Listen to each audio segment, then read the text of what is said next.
Welcome to the Thrive TV show with Lauren Parsons, helping you boost your health, energy, and productivity.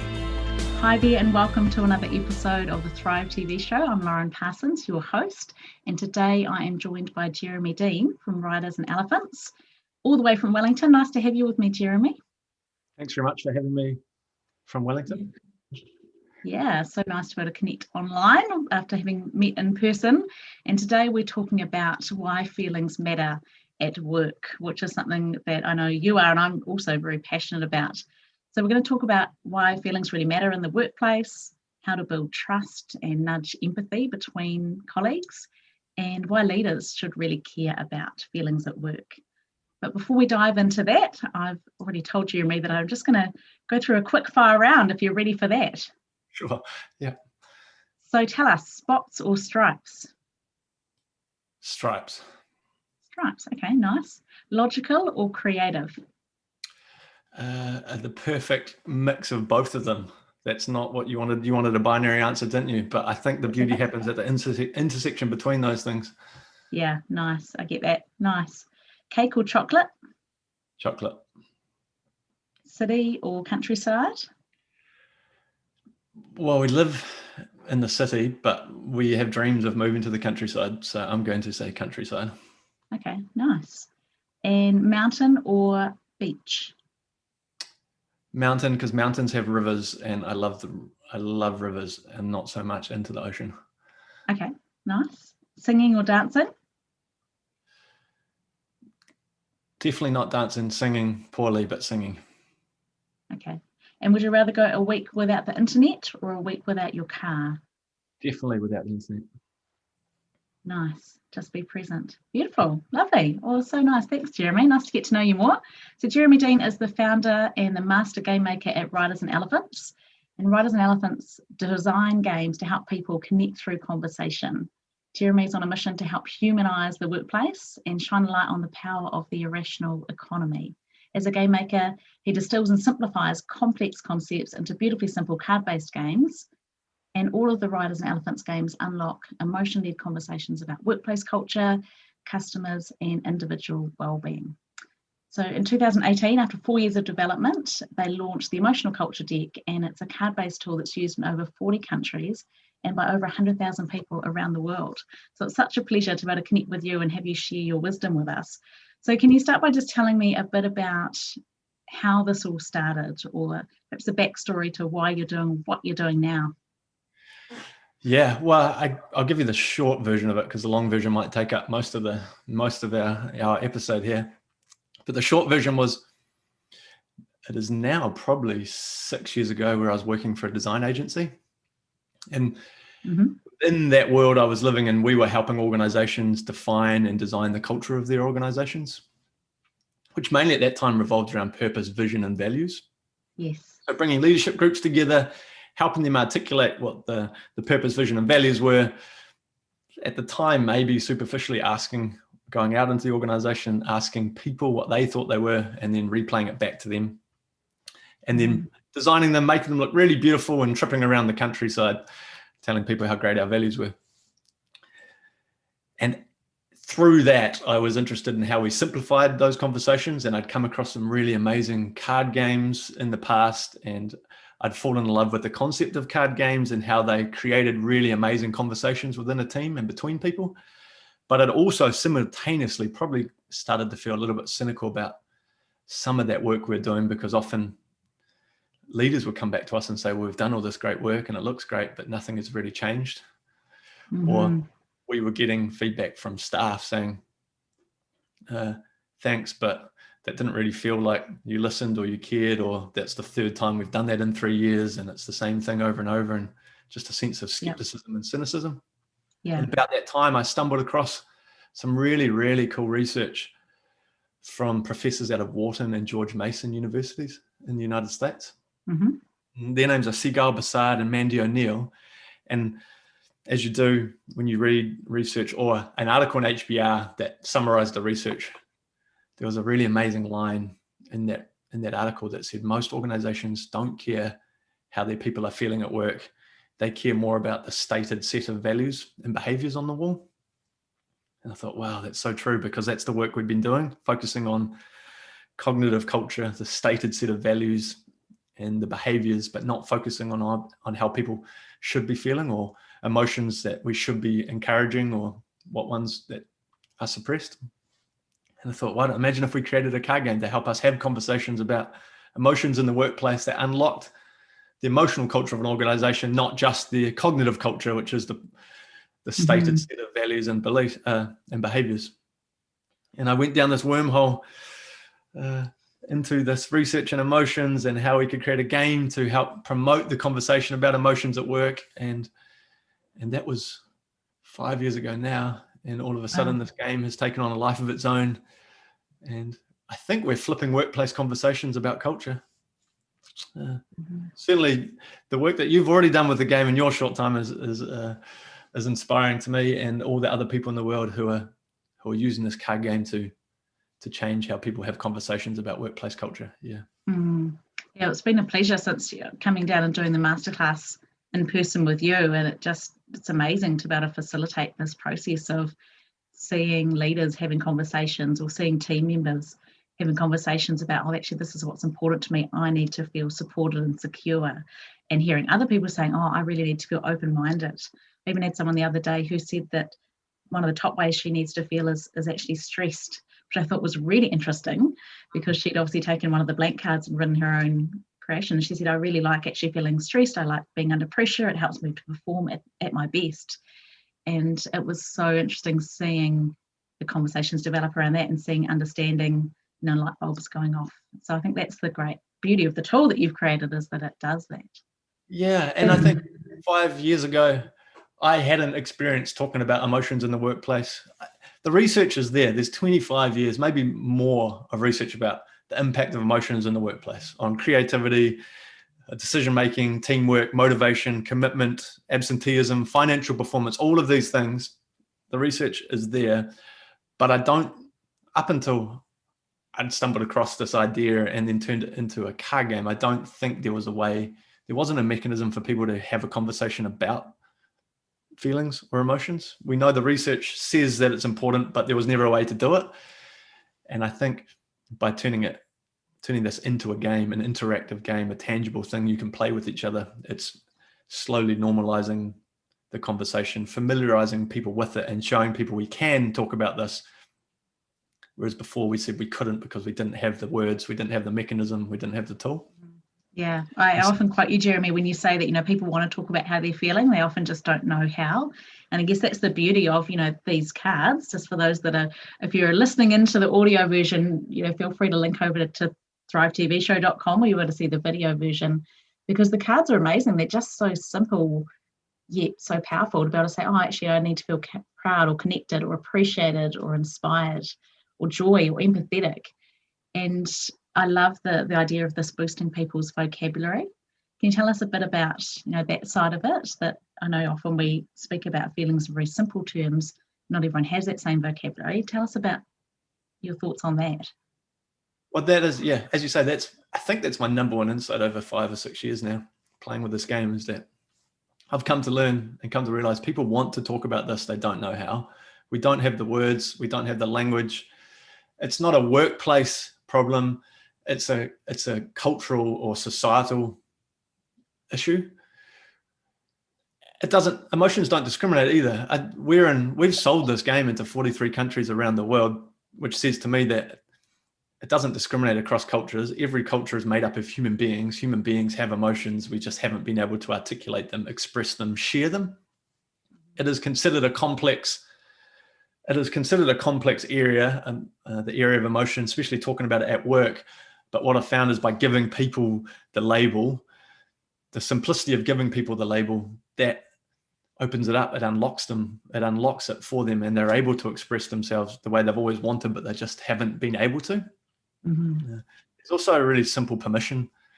We give people permission by giving them the labels, the words that they haven't had. It gives them permission to then articulate them, express them. Mm. And so I've seen it time and time again, especially with people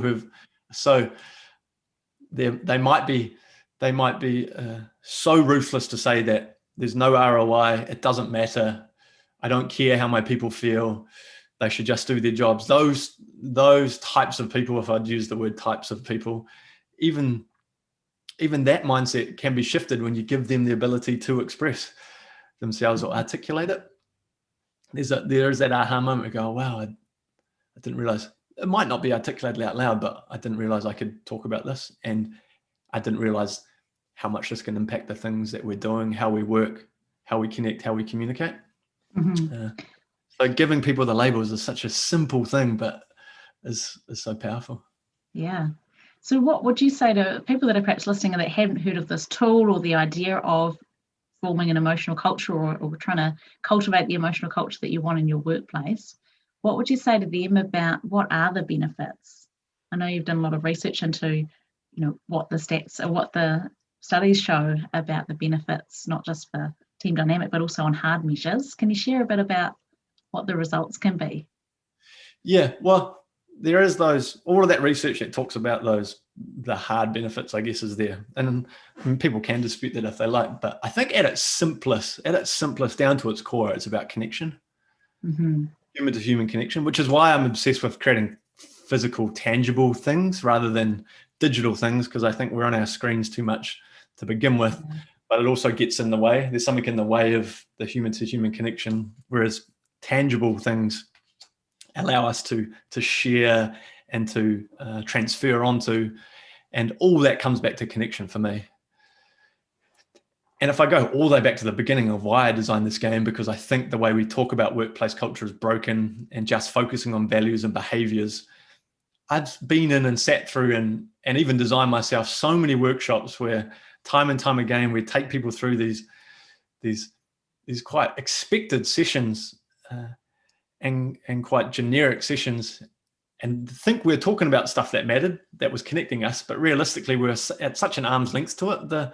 As much as the values of an organization do really matter to the team and the performance of the organization, at the same time, they can, I think, also disconnect you as a team, because you're still talking about this organization, which is an entity that's external to you. It's sometimes not even within reach because you're so disconnected from it.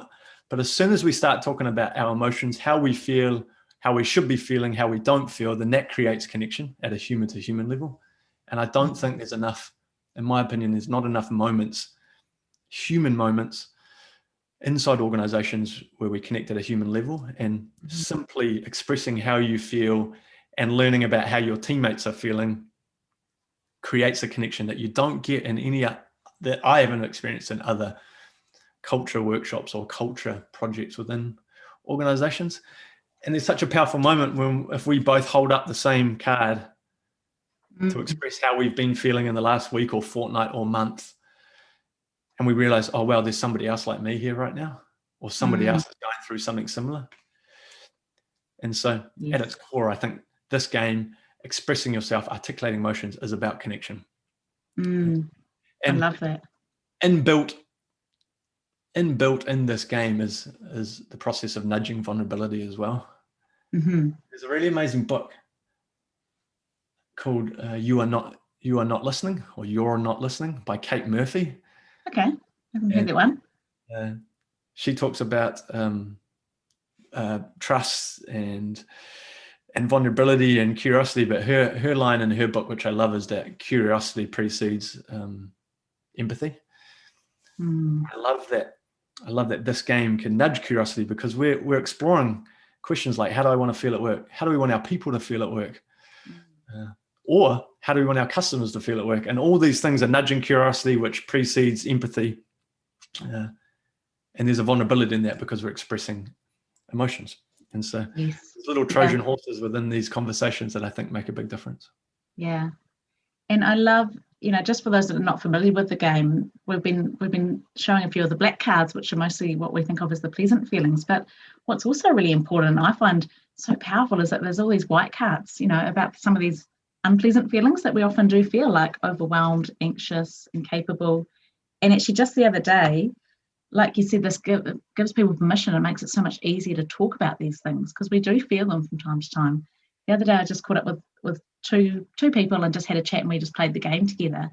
And I really noticed that one person that I was chatting with, she just said, well, this is going on right now. And she held up the cards that said overwhelmed and anxious, but she didn't even have to say those words. She could just say, this is how I'm feeling right now. And this is all going on because of this that's happened at work, and this is happening.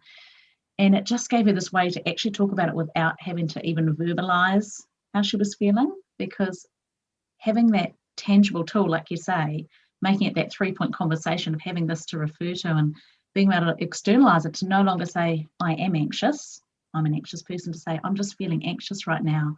So powerful. We know, from, I mean, this is something I learned many years ago through psychology and through coaching, just being able to actually define and articulate how we're feeling, how that immediately allows us to have that feeling dissipate and to work through that feeling. Yeah. What are your thoughts around that and your experiences with that and with some of these white cards? The really, I think, cool and interesting thing is I didn't design the game to be used in that way, funnily enough, which is the beauty of the serendipity and the way this game has evolved over 5 or 6 years. But that's become one of the most powerful byproducts of it, is that we are nudging people to label their emotion, label how they're feeling, but then helping them in one way disassociate, but transfer onto the tangible card, which helps them reflect on it. And Dan, I think it's Dan Siegel, and now I'm terribly sorry if it's not, but his saying is, you have to name it to tame it. Yeah. And I first learned that actually in a masterclass I ran in Toronto a few years ago, and a woman in the masterclass mentioned, she said that line. I instantly fell in love with that thought. You have to name it to tame it, because it's a little bit counterintuitive, especially in workplaces and workplace culture, is that I've experienced with this game, people say, I don't want to talk about these unpleasant things. Let's not. It's going to open up things. It's going to bring up things that we don't need to be going into. And often my reflection on that is that often that's an emotional discomfort of the leader. Yes. Because they don't want to face or lean into that. And so then they decide that it's not applicable for the whole organization or individuals even to express unpleasant emotion. But you have to name it to tame it is built from the neurochemical, the neurology of our brains, is that if we're talking about unpleasant things, it tends to be in our limbic system. Yeah. But as soon as we label them, it moves to our prefrontal cortex, and that reduces the unpleasantness of them. And so the biggest irony is that when leaders say we don't want to talk about uncomfortable things or unpleasant emotions, we're actually taking away the chance for us to process them, to actually reduce the unpleasantness of them in the workplace. Yes, absolutely. Or even in life, schools, sports teams, wherever that might be. And so I've come to realize that these white cards are critically important to the culture of your team, performance of your people, because they allow us to reduce the unpleasantness of them. And also as a leader, if you know I'm feeling really impatient or overwhelmed or defensive right now, my hope is that you'd help me overcome those or manage them. Mm-hmm. I think that's almost the essence of leadership for me, is that how do you help me manage when I am experiencing those things? What can you help me with? What questions can you ask me? How can you help me reframe these things? So there's such powerful learning moments within our white cards, or just expressing unpleasant emotion, full stop. Absolutely, yeah. And I think there's so much power in what happens. Let's say we do a workshop with a team, and that introduces this concept and allows them to share. And I'm constantly hearing people saying things like, oh, I felt so heard and I felt so validated, and just seeing that is amazing. But what I think is even more powerful is when they use day to day, in one-on-ones between team members, with leaders and teams, opening meetings. And I actually just chatted with someone yesterday, and she said, we could start every team meeting with this. And I said, yes, you are like gold star. You're going straight to the front of the class. That's exactly what you could do with it. And I love what you shared a couple of weeks ago, Jeremy, in one of our online sessions about using the cards to meet each other. That when you have that anxious feeling, being able to acknowledge it and say, actually, I'm feeling anxious right now, so I'm going to lean into this by making sure that I feel connected right now, or whatever it is, or optimistic, or open-minded, or thoughtful, or whatever it is. So I like that feeling of, and I've just been reading Mark Brackett's fantastic book, Permission to Feel, lately, and he talks through that same process of being able to actually recognize emotions and understand them, articulate them, is that the first step to being able to actually manage our emotions and be more emotionally intelligent, that whole EQ. Yeah, there's a I've started to notice it more and more, that that you can have this duality. I can feel like I am right now. I can feel overwhelmed, but also energized simultaneously. Mm-hmm. Even though those things might be seen to be in conflict, or you shouldn't be experiencing them at the same time, you can. And that in itself is intriguing, and it raises more questions for me in terms of why I'm feeling overwhelmed at the moment, but also why I'm feeling energized, and how can I manage my overwhelm but harness the energy I'm feeling, or how can the energy I'm feeling help me overcome the overwhelm? You think about in a workplace on a minute by minute basis, all the different emotions that are surfacing, that your people are experiencing, that you're not aware of because you just don't have the ability to label them or share them, how powerful it is when you can. The counter to that, and lots of people, maybe not people listening to your show, but we will come across people who might go, well, it's too much. There must be a moment where it's too much. You can't always talk about this. And I think that comes from, again, unfortunately, an emotional discomfort from those people. They don't want to, they feel uncomfortable when the conversations are happening. So then they rationalize it as saying there's too much of this. Or if we're only ever talking about this, when are we doing? Not realizing that how we do what we do is influenced by our emotion. Absolutely. If your people aren't behaving in the way you'd like them to behave, then if we start to explore not what they're doing or what they're not doing, but what are the emotions that might be stopping them from acting in the way that you hope, or from delivering the things that you want them to deliver, then that becomes a completely different conversation. And I had it in my own work, I have it on a regular basis, but a big moment was earlier in the year when we launched the Emotional Culture Club, which you're a part of. Yeah. I'd been planning that for 12 months, and we knew the launch date. That was in the sand, and we've been communicating that. But I've been procrastinating. I've been pushing it off. I've been doing everything else apart from finalizing and designing the ECC. And I caught myself one day going, why is this? Why am I doing everything else, and creating stuff to do that's not the thing I need to deliver? And I got out the cards, and I realized I was feeling paralyzed, doubt, and afraid. Yes. And that gave me then permission to go, okay, those are the things I'm feeling. What can I do to overcome that to help me now do the thing I need to do? Yeah, fantastic. Those things will be happening in your workplaces, at home, in your sports teams, in your community groups, but we're not able to get to that level of awareness. And I love, like you say, that this being such a tangible tool, that it just makes it so much easier for others to come alongside people that might be feeling uncertain, or and help them to articulate it. It came to mind to ask you before, part of this process is we often work through with people to come up with what are the top 5 ways that they want to feel. So Jeremy, can I invite you to share what are your top 3 or top 5 ways that you need to feel? Yeah, so my top 3 have stayed the top 3 actually for 5 years. Free, inspired, and brave. To be successful in my work, I need to feel, and more holistically in my life, free.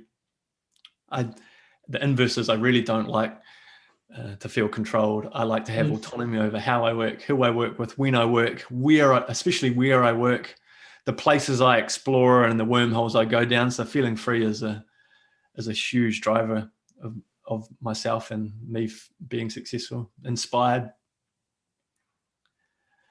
If I've worked plenty of jobs where I haven't felt inspired, and I haven't been surrounded by people who are inspiring, and that's made life tough and grueling. And when I'm feeling inspired, I'm at my best. I'm able to share that. I feel as if that's contagious. There's so much growth and learning and inspiration as well. And then brave. I'm doing stuff that scares the living daylights out of me on a consistent basis. And I've battled with anxiety for a long time. Anxious is the number one thing I don't want to feel, but I might. And I know that I have to meet that with feeling brave, because if I'm feeling brave and I'm doing things that help me feel brave, that continues to push me and to face my fears and the things that drive or trigger my anxiety. So free, inspired, and brave have been there from day one, since I've been able to label these using this game. Yeah, nice. Yeah, it's interesting. I love hearing that, and it's just, you're so articulate and knowing that, and so it's great being able to come back to that. For me, I know that my success, I'm just holding up my green card, but I've got a green screen, so there we go. I know that my success relies on me feeling inspired, energized, empathetic, which I could say is connected, but I chose empathetic, and confident and joy. And so, yeah, I love, since I've defined that whenever I have those moments of feeling uncertain or feeling blocked or feeling disheartened, which I don't want to feel, but might from time to time, right? It's just great to be able to come back and think, okay, what do I need to do to get myself inspired? And I've noticed lately, actually, just building more inspiration into my morning routine, that I can't rely on all these amazing TED Talks and podcasts and books that I want to read and watch and listen to for that to just happen sometimes. So I've been building it into the first 30 minutes of my day in my early morning routine. And I do just start the day feeling inspired, and also having my stretch to make sure I feel energized. And I think it's realizing that we can take responsibility. Once we identify what those things are, we can know the things that feed into them and then create that. And it kind of reminds me of something that I learned a few years ago around goal setting, that sometimes we set a goal. It's like, I'm going to go, run this marathon or do this thing. And then we achieve it. And then we go, oh, okay, I've done the goal. And then sometimes we don't feel how we thought that achieving the goal would make us feel. And so then we go and set some more goals. But a few years ago, actually, Rachel Lewis taught me that you can actually set your goals in terms of how do you want to feel. And then if you know, this is how I want to feel, you can think, well, what am I going to do to feel that way? And so it just really came to mind the other day that it really aligned with this process. You're defining, how do we want our staff to feel at work? And then we know that if they feel confident, supported, appreciated, proud, inspired, or whatever it is that they define, that then we can build in the things and the rituals and actions to make sure that they feel that way, and we know that everything else will flow. So yeah, I love this idea of choosing how you want to feel, because we know that affects everything we do, and then everything else flows from that. Yeah, and also, and I think if we do choose how we want to feel, how we need to feel to be successful, and how we don't want to feel, we also understand that how that will be caught, or how contagious that is for people around us. And we talked about this with all the amazing work you're doing with this game. Your enthusiasm, your energy, your inspiration when it comes to this game and the work that this game helps you do, that is contagious. So the people you work with, the people you're playing the game with, will be catching that. Mm-hmm. And emotional contagion is real. We catch emotions off each other like the common cold, quickly, invisibly, subconsciously. And yes, if we can be aware of, one, how we are feeling and how that means other people might be feeling because of the contagion that exists, then that helps us understand what's going on around us in a way that we might not have thought of or realized or reflected on before.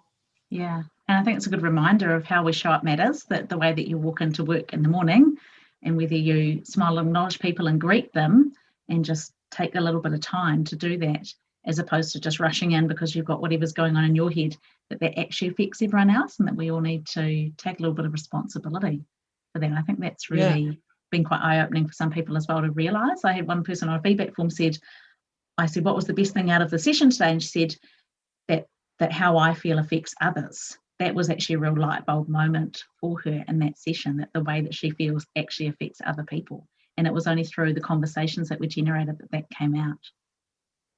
Yeah, well, most people have been in a workplace or a team, or the culture of an organization has been so that a leader might walk in and not say hello, or not take a moment to greet you, or spend any time with you, and you've had a reaction to that, quite possibly an emotional, an adverse, unpleasant emotional reaction, but the leader's not realizing that that's triggering a reaction or causing somebody to feel that way. And if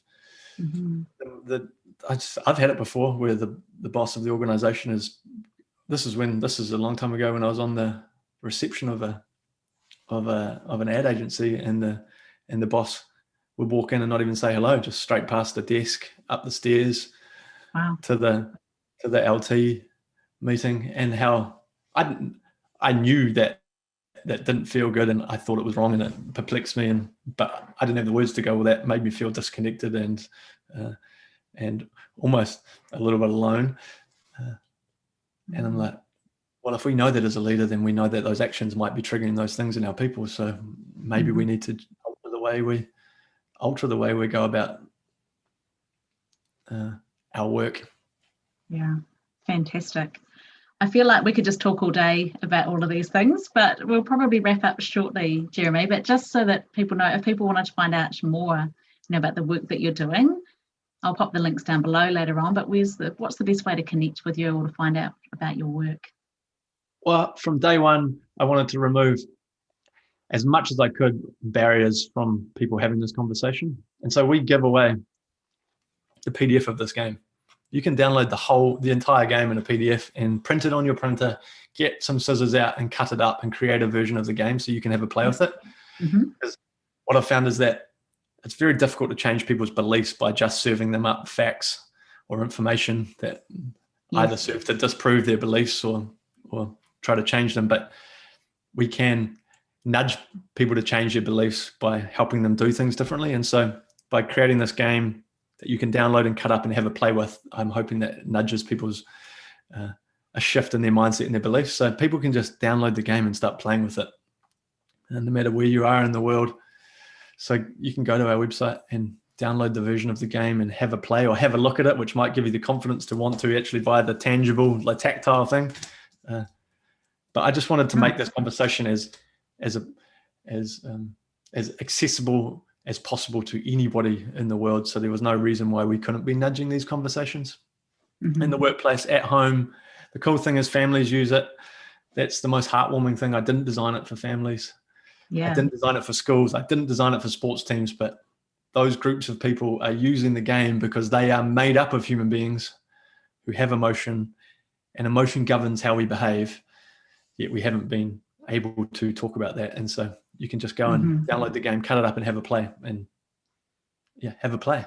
Yeah, fantastic. Yeah, so do make sure you head to theemotionalculturedeck.com, where you just Google Emotional Culture Deck and you'll be able to find it. And I have to say, I can totally agree with that. I've been using it with schools, with clients, with organisations, and just want to share this story with you, which I haven't shared in person yet, Jeremy. And that is, you'll love this. This just gives me chills, because I recently did a session and then I did a debriefing catch up with the manager, with the owner later on.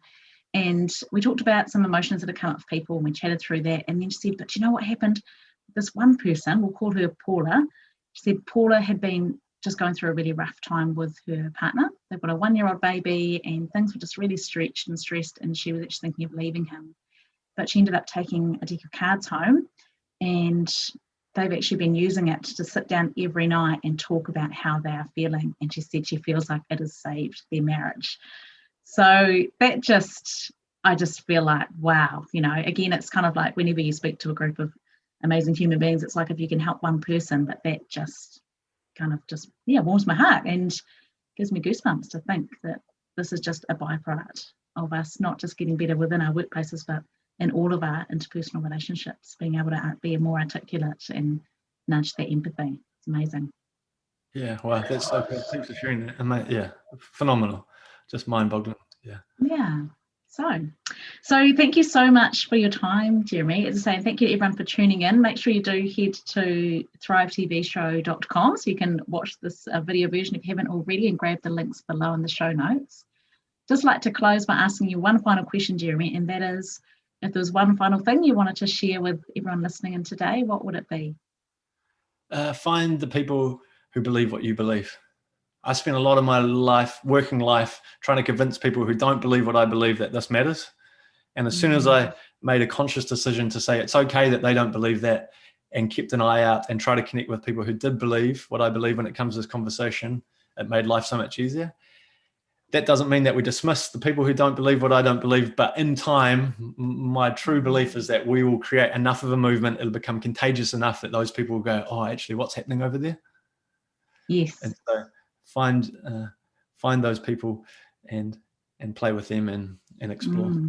And that curiosity will nudge that empathy. Kind of makes me think of that change model again. Yeah.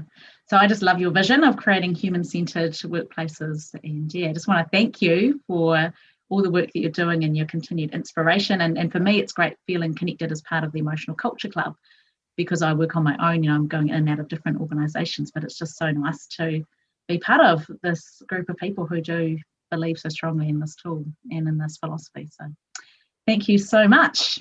And thank you to everyone that's been listening in. That's another episode of the Thrive TV show. Go out and thrive. Thank you for listening to the Thrive TV show with Lauren Parsons. Visit thrivetvshow.com to access the show notes and discover our fantastic bonus content. And be sure to subscribe so you don't miss the next inspiring episode.